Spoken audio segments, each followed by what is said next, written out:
वरी दाम जवण झारा मात मेरा दुश्मन मिठायो वंझारी खे कोई आड़ी थी आई त मुझे वंझार कोड़ीअ जहिड़ो मुड़ुस करी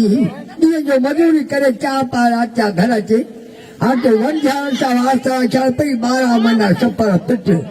वंझारी खे ॻाल्हि पसंदि कोन आई छोकी अजी हेॾां उथी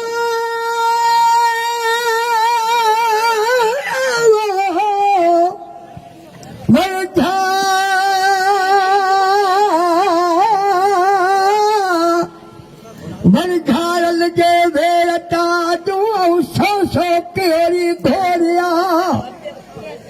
ओ वखर वखारल मारे कॾा ढेर अॼु ते जरू सवेर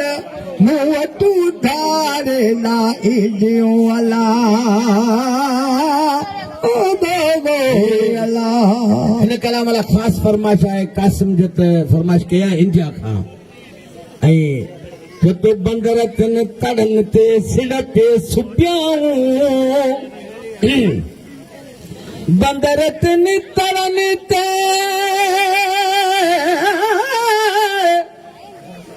बंदरी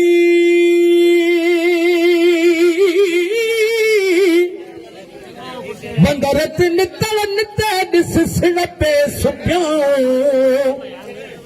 सिर सुबी साॼा करे खुआ खयाऊं बेर तूं पहरनि में बिल छोड़े छॾियाऊं लहरियूं लॻियाऊं ॾिस लुत्फ़ सां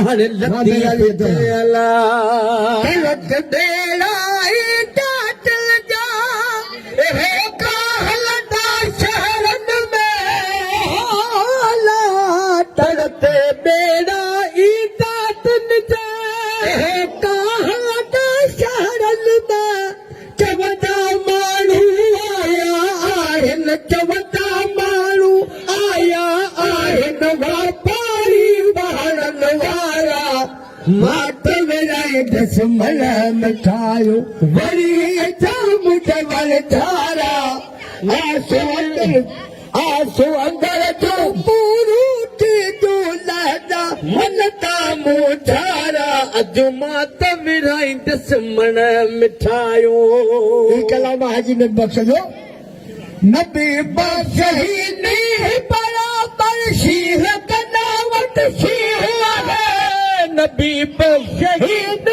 बराबर शीह कनावत शीह आहे इश्क लगे तो देखे देखे इश्क लगे तो देखे देखे वेस कराए ठोकारा मात मेरा दुश्मन मिठायो वरी दाम जवण झारा